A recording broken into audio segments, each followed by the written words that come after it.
Hello बच्चों, आप सभी का मेरे एजुकेशनल यूट्यूब चैनल पाई पे स्वागत है। बच्चों, आज हम प्रीवियस ईयर क्वेश्चन पर डिस्कस करेंगे। टॉप 10 प्रीवियस ईयर क्वेश्चन जो कि आपके आईआईटी जेईई सेंट्रल बोर्ड्स के एग्ज़ाम्स, उसके अलावा बहुत सी प्रतियोगी परीक्षाओं में आए हुए हैं। तो सबसे पहले हम स्टार्ट करते हैं सेकंड रिलेशन के टॉप 10 क्वेश्चन में पहला क्वेश्चन। ठीक है, सबसे पहला क्वेश्चन पे बात करते हैं। तो देखो, सबसे पहले क्वेश्चन में क्या दिया हुआ है, निम्न समुच्चय को रोस्टर रूप में लिखिए। तो बच्चों ध्यान रखना कि किसी भी सेट है ना, उसको आप दो तरीके से लिख सकते हो। या तो आप रोस्टर रूप में लिख सकते हो, या किस रूप में लिख सकते हो, उसको सेट बिल्डर फॉर्म में लिख सकते हो। कितने प्रकार से लिख सकते हो? दो प्रकार से, या तो रोस्टर रूप में या सेट बिल्डर फॉर्म में। अब देखो, रोस्टर फॉर्म क्या होता है, यदि आप किसी भी समुच्चय को 1 2 3 4 इस तरह से लिखते हो ना, मतलब समुच्चय को अवयवों को कॉमा के द्वारा पृथक किया गया है, तो वो तो फॉर्म होता है roster form. Set builder form क्या होता है, इसको विशेष रूप में व्यक्त किया जाता है स्पेशल फॉर्म में, जैसे curly bracket X such that X less than equal to 3। ये क्या है, सेट बिल्डर फॉर्म होता है। ये रोस्टर फॉर्म है, ये सेट बिल्डर फॉर्म है। तो पहले अपने क्वेश्चन की बात करते हैं। तो हमारा क्वेश्चन बोल रखा है आपको बस सेट दिए बताना है, और इस सेट को किस रूप में रिप्रेजेंट करना है, रोस्टर रूप में कन्वर्ट करना है। ठीक है, सबसे पहले सेट को रोस्टर रूप में कन्वर्ट करना है। पहले क्वेश्चन की बात करते हैं। देखो, पहला क्वेश्चन क्या हो जाएगा, पहला क्वेश्चन में दिया है कि एक सेट दिया हुआ है आपके पास, उस समुच्चय के अंदर वो सभी एक्स आएंगे। क्या आएंगे? वो सभी एक्स आएंगे।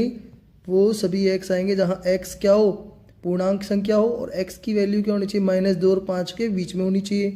तो सेट के ए के अंदर वो सभी एक्स आएंगे। कौन सी एक्स आएंगे? जो कि -2 और 5 के बीच में हो। -2 को इंक्लूड करना है क्योंकि less than greater than equal to है।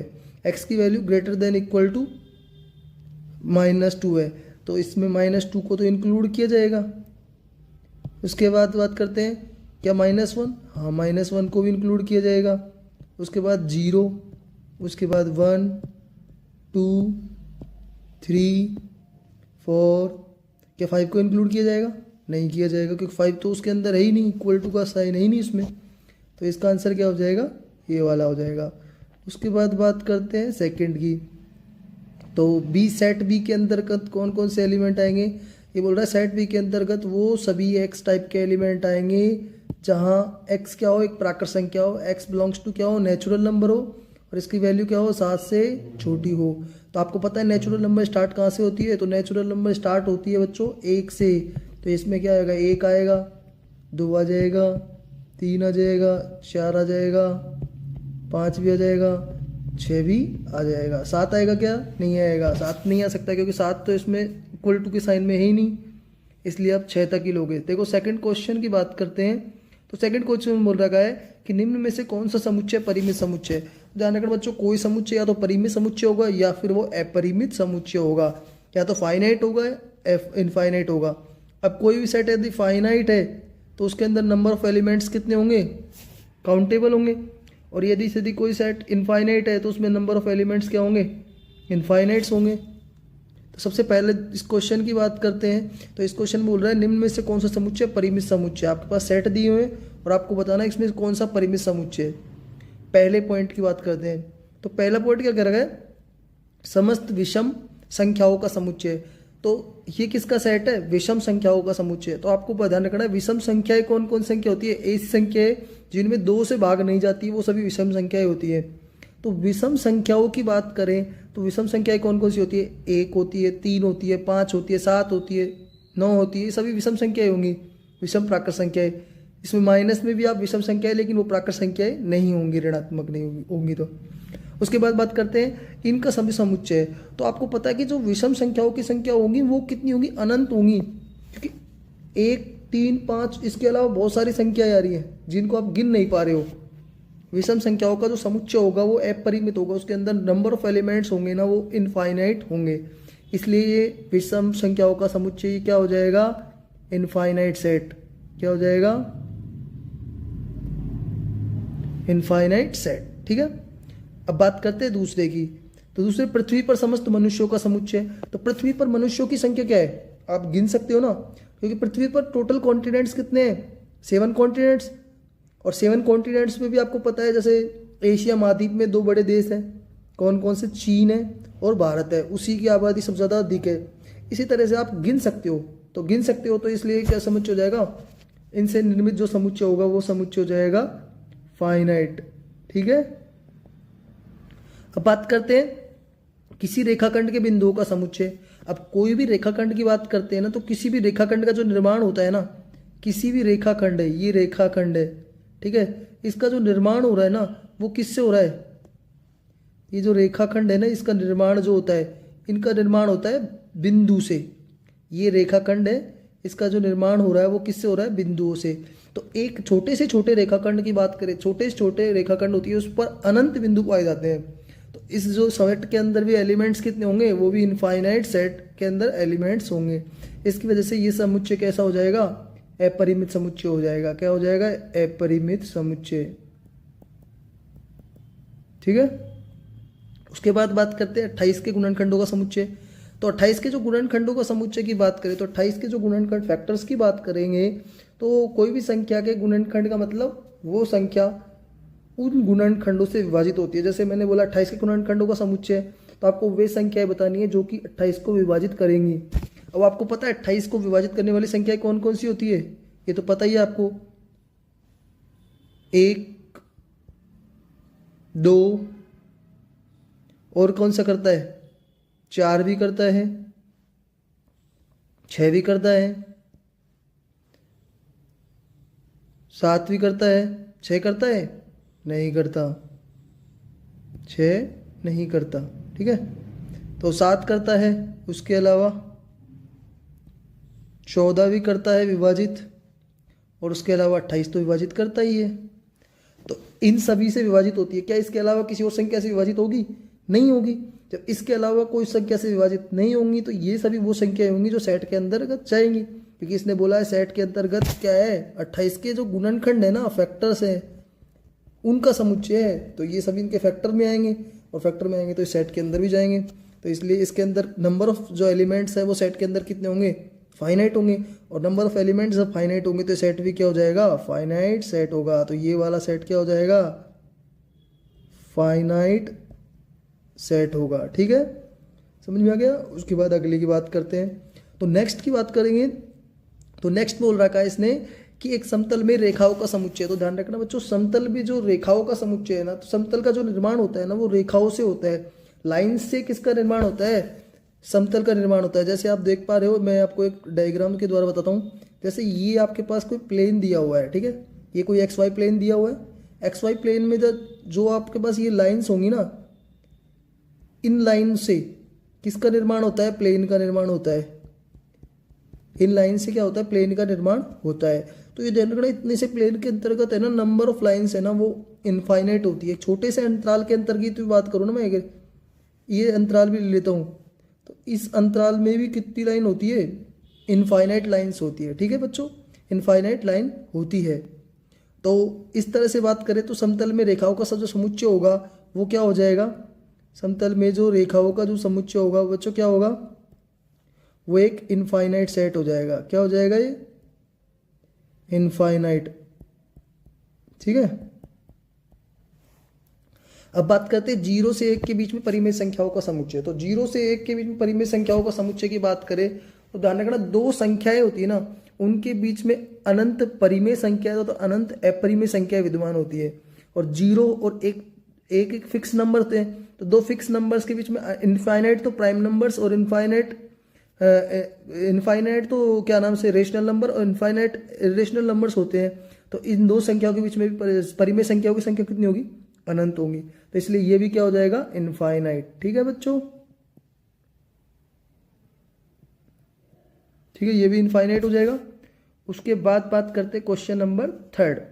बच्चों यहाँ तक समझ में आ गया आपको? अगर समझ में आ रहा है ना तो आप इसको लाइक ज़रूर कर देना वीडियो को। अब बात करते हैं सेकंड।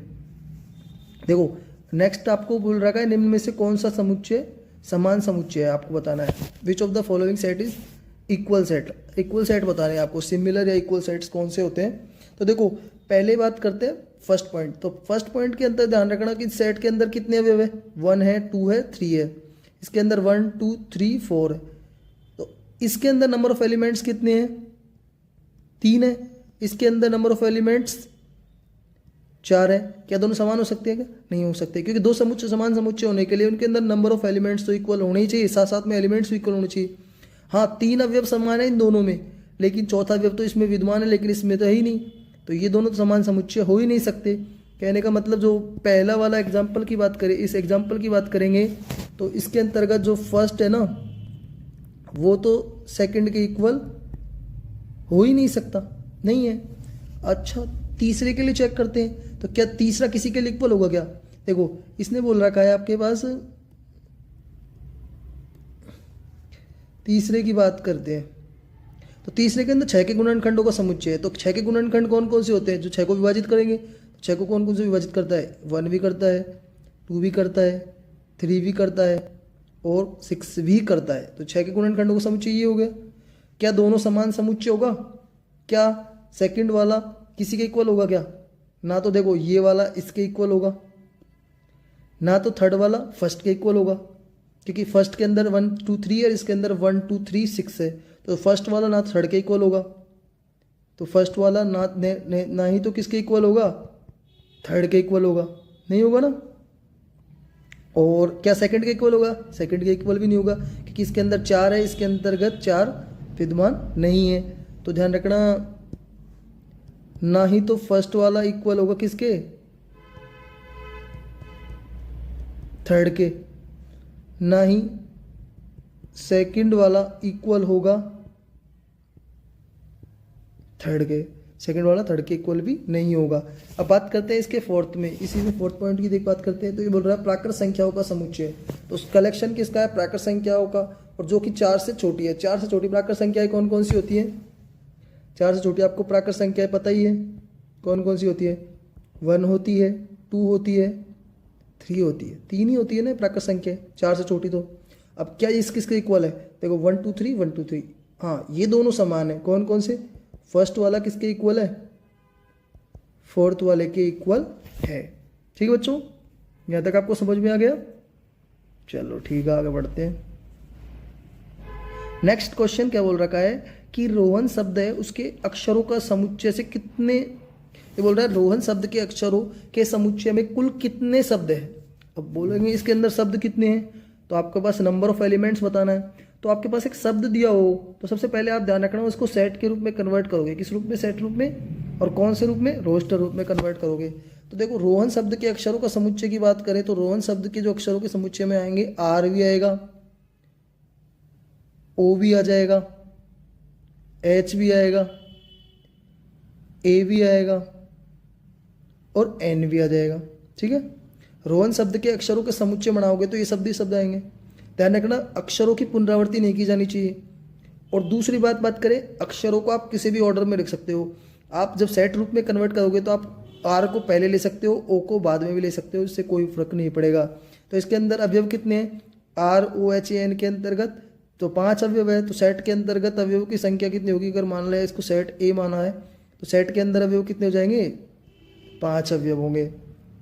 ठीक है, इसी के साथ चौथा कंप्लीट होता है क्वेश्चन। उसके बाद बात करते हैं 5वां क्वेश्चन की। तो देखो 5वें क्वेश्चन में आपको दिया हुआ है निम्नलिखित समुच्चयों में कौन सा समुच्चय तो सबसेट है और कौन सा सबसेट नहीं है। ये सबसेट है का साइन है और ये सबसेट नहीं होने का साइन है। ठीक है, तो देखो इन दोनों में से आपको बताना है। तो देखो सबसे पहले इसकी बात करते हैं। पहले के लिए, पहले की बात करेंगे तो एक सेट दिया हो, इसके अंदर कितने अवयव है? 3 अवयव है, ए बी सी। और इस सेट के अंदर अवयव है बी सी डी ई। क्या दोनों एक दूसरे के सबसेट होंगे? नहीं होंगे, क्योंकि सेट ए के अंदर जो एलिमेंट है वो सेट बी के अंदर पूरे पूरे नहीं है। अब देखो इसके अंदर ए है, इसके अंदर ए नहीं है, तो ये इसका सबसेट नहीं होगा। क्या होगा? नहीं होगा। तो इसका आंसर क्या हो जाएगा? पहले के अंतर्गत, तो पहले के अंतर्गत कौन सा साइन लगाओगे आप? पहले के अंदर ये लगाओगे या फिर ये लगाओगे?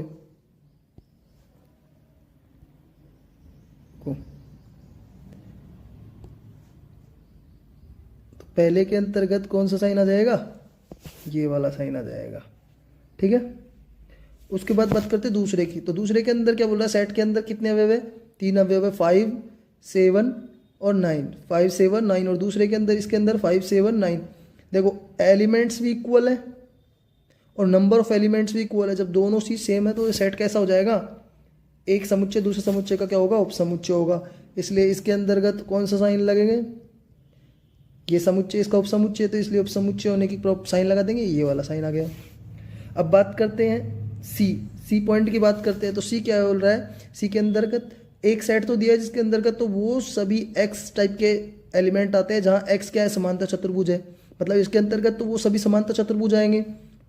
वाई जो वाला जो सेट दिया, ये सेट दिया दूसरा, उसके अंतर्गत वो वाई टाइप के एलिमेंट आते हैं जहाँ वाई क्या है, आयत को रिप्रेजेंट कर रहा है, किसको डिनोट कर रहा है, आयत को रिप्रेजेंट कर रहा है।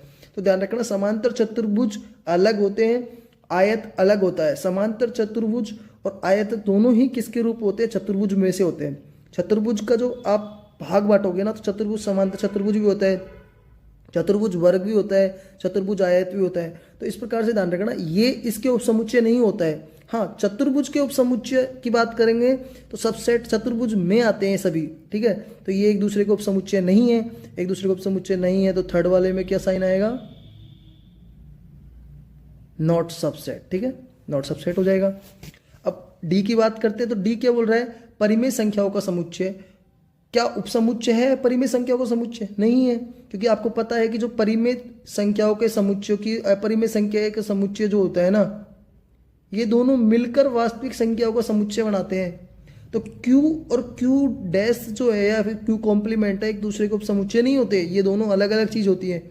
इसलिए इसके अंतर्गत कौन सा आंसर आएगा, नॉट सबसेट का, ठीक है, नॉट सबसेट हो जाएगा। अब बात करते हैं नेक्स्ट क्वेश्चन की। तो नेक्स्ट 6 नंबर का क्वेश्चन क्या दिया हुआ है आपके पास, यदि एक सेट दिया हुआ है आपके पास A, जिसके अंदर कितने अवयव दिए हुए हैं आपके पास, 3 अवयव दिए हैं। कितने अवयव दिए हुए हैं, 3 अवयव दिए हैं, 1 3 5। और सेट बी के अंतर्गत वो सभी एक्स आएंगे जहां विषम प्राकृत संख्याएं हैं। क्या नाम है, ऑड नेचुरल नंबर है, और क्या से छोटी, 6 से छोटी ऑड नेचुरल नंबर। तो 6 से छोटी ऑड नेचुरल नंबर्स क्या होती हैं, 6 से छोटी ऑड नेचुरल नंबर्स क्या होती है, 1 आता है, 3 भी ऑड नेचुरल नंबर है, और 5 भी ऑड नेचुरल नंबर है, ठीक है। तो क्या ए और बी है वो दोनों समान है, हाँ ए और बी समान है, ये बात सही है।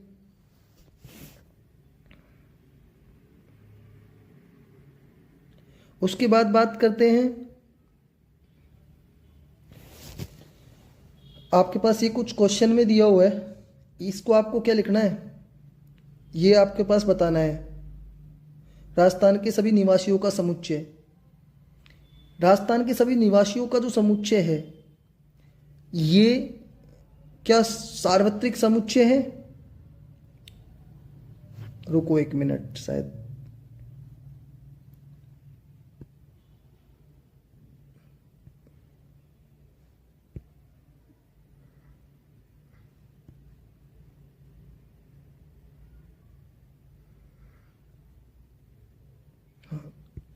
ठीक है, ये हो गया ना। तो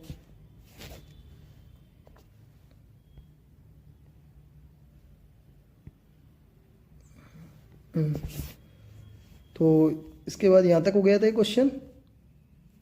तो इसका आंसर क्या हो जाएगा, A = B, ठीक है बच्चों। अब बात करते हैं नेक्स्ट क्वेश्चन। तो नेक्स्ट क्वेश्चन क्या है, निम्न में से कौन सा समुच्चय रिक्त समुच्चय है। आपके पास समुच्चय दे रखे है और आपको बताना है कि निम्न में से कौन सा समुच्चय है जो रिक्त समुच्चय है। तो सबसे पहले देखो 11 से बड़ी और 22 से छोटी प्राकृत संख्याओं का समुच्चय। तो ध्यान रखना, प्राकृत संख्याओं का समुच्चय की बात करें और आपको बताना है उनमें से जो कि 11 से बड़ी और 22 से छोटी है।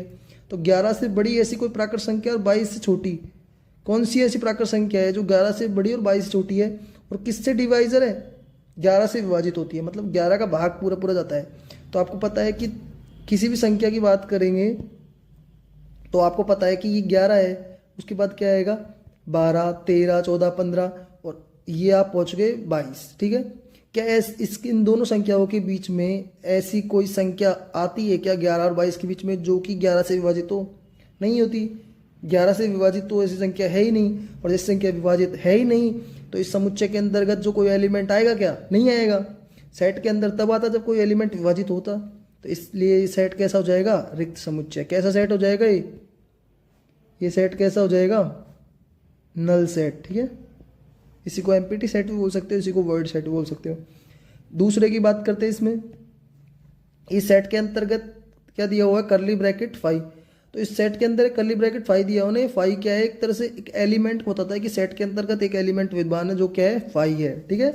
तो इसके अंदर नंबर ऑफ एलिमेंट्स कितने हैं, एक हो गया।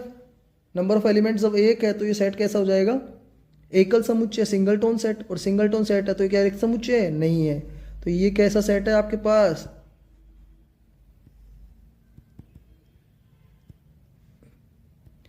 सिंगल टोन, ठीक है, सिंगल टोन सेट है। उसके बाद बात करते हैं, देखो ये भी कैसा है, सिंगल टोन सेट है ना, क्या है, इसके अंतर्गत एक एलिमेंट है, कौन सा, दो।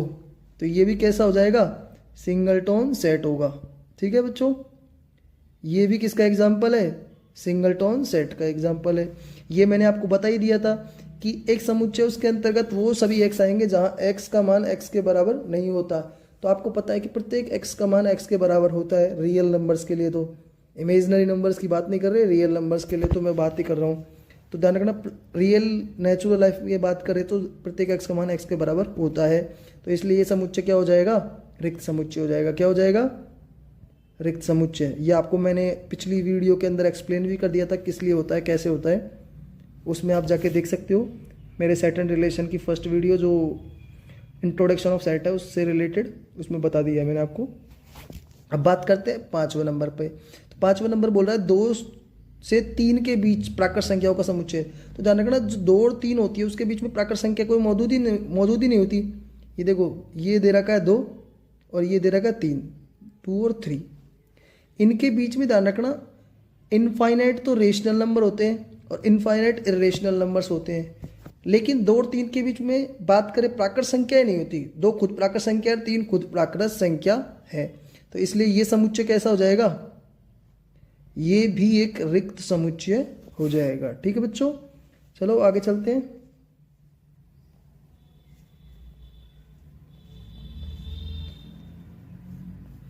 देखो, समअभाज्य प्राकृत संख्याओं की संख्या आपको बतानी है इवन प्राइम नंबर्स के, इवन प्राइम नेचुरल नंबर्स की संख्या बतानी है आपको बात। तो ध्यान रखना, जो सम अभाज्य प्राकृत संख्याओं की बात करें तो देखो सम संख्या है इवन, और बात कर रहा है साथ साथ में क्या और बोल रहे हैं कि ये अभाज्य प्राकृत संख्या है। मतलब अभाज्य संख्या कोई भी संख्या अभाज्य संख्या कहलाएगी यदि उसमें एक का स्वयं के अलावा किसी संख्या का भाग नहीं जाता है, और वो प्राकृत संख्या भी होनी चाहिए। तो प्राकृत संख्या होती है जो क्या होती है, 1 2 3 4 5 डॉट डॉट डॉट चलती है। अब इनमें से वो संख्या देखो जो कि सम संख्या भी है और वो प्राकृत संख्या भी है और अभाज्य संख्या भी है। तो ऐसी केवल एक ही संख्या होती है, वो कौन सी है, 2। तो इसलिए 2 एक ही होती है, तो इसलिए इसका आंसर क्या हो जाएगा, पहले वाला आंसर, ठीक है बच्चों। उसके बाद बात करते हैं, यदि a is equal to curly bracket x such that x mango शब्द के अक्षरों का समुच्चय है। तो मैंगो शब्द है, उसके अक्षरों का समुच्चय की बात करें तो मैंगो शब्द के अक्षरों के समुच्चय में आएंगे m आ जाएगा, a आ जाएगा, n आ जाएगा, g आ जाएगा, o आ जाएगा, ठीक है। जबकि इसकी बात करें तो मेथड शब्द के अक्षरों के समुच्चय की बात करें तो देखो इसके अंदर सेट के अंतर्गत कौन कौन सी आ गया, m आ गया, a आ गया, n आ गया, g आ जाएगा और o आ जाएगा, ठीक है। जबकि इस सेट के अंतर्गत कौन कौन से आ जाएंगे, इसके अंतर्गत क्या है, मेथड शब्द के अक्षरों का समुच्चय। तो इस सेट के अंतर्गत आएगा m आ जाएगा, e आ जाएगा, t आ जाएगा, t और h, o भी आ जाएगा और d आ जाएगा। क्या दोनों समुच्चय समान समुच्चय हैं, पहले चेक करते हैं, क्या दोनों समुच्चय समान समुच्चय हैं, नहीं है। क्योंकि देखो इसके अंतर्गत a आ रहा है लेकिन इसके अंतर्गत a नहीं आ रहा, तो दोनों समुच्चय समान तो नहीं है। दो समुच्चय समान समुच्चय होने के लिए अवयव भी समान होने चाहिए और अवयवों की संख्या भी समान होनी चाहिए। यहाँ अवयवों की संख्या कितनी है, 5, और यहाँ पर कितने अवयवों की संख्या, 2 2 4 2 6।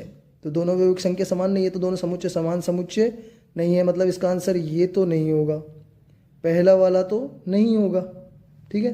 दूसरे की बात करते हैं, दूसरे को, हाँ, क्या ए सबसेट ऑफ बी है,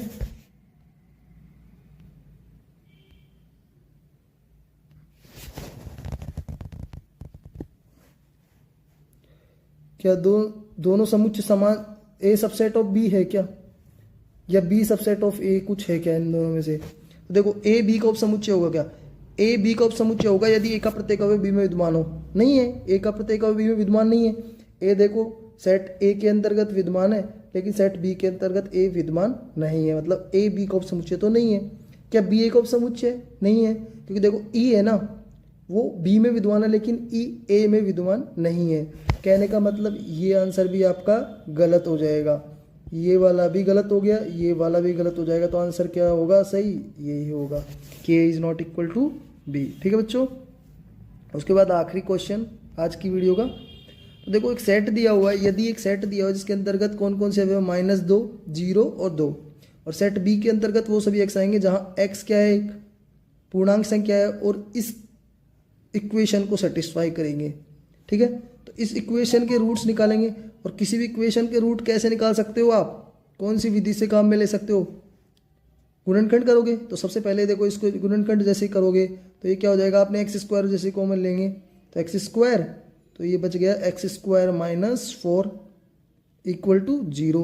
दो संख्याओं का गुणनखंड 0 से भी हो सकता है, जब ये 0 हो या फिर ये 0, तो इनको 0 के बराबर करेंगे तो एक्स स्क्वायर बराबर 0 तथा या फिर क्या हो सकता है एक्स स्क्वायर -4 बराबर 0। तो इसको जैसे सॉल्व आउट किया तो सॉल्व आउट करने के बाद क्या होगा, एक्स बराबर 0 आ गया यहाँ से। तो और इसको जैसे सॉल्व आउट किएंगे तो एक्स स्क्वायर बराबर क्या हो जाएगा 4। और आपको पता है एक्स स्क्वायर का मान 4 के बराबर कब होता है, जब एक्स की वैल्यू क्या हो, +2 हो या फिर -2 हो। ठीक है, +-2 होनी चाहिए। तो कहने का मतलब सेट के अंतर्गत कौन कौन से आएंगे, या तो 0 एलिमेंट आएगा या फिर 2 या -2। और इसने बोल रखा है एक्स की वैल्यू क्या होनी चाहिए, पूर्णांक संख्या होनी चाहिए। तो आपको पता है 0 पूर्णांक संख्या होती है, 2 भी पूर्णांक संख्या होती है, -2 पूर्णांक संख्या होती है। इसलिए सेट के अंतर्गत जो बी है सेट, उसके अंतर्गत कौन कौन से अवयव आ जाएंगे, 0 + -2। देखो इसके अंतर्गत भी -2, 0 और 2 है, इसके अंदर भी ये दोनों समान अवयव हो गए। अवयव जब समान है तो ये दोनों सेट के अंतर्गत दोनों सेट क्या होंगे, समान समुच्चय होंगे। तो इसका आंसर क्या आ जाएगा, इसका आंसर होगा बी ऑप्शन। क्या A is not equal to B है? A is not equal to B कहाँ पर है, दोनों समुच्चय समान समुच्चय है। ए बी का उपसमुच्चय है, हाँ अगर आप बोलना चाहिए, लेकिन बी ए का भी तो है ना, तो ये भी नहीं होगा, ये भी नहीं होगा, तो आंसर ये होगा। अगर आपको वीडियो अच्छी लगी है तो जाके सब्सक्राइब कर लेना। ठीक है, तो आपको जय हिंद।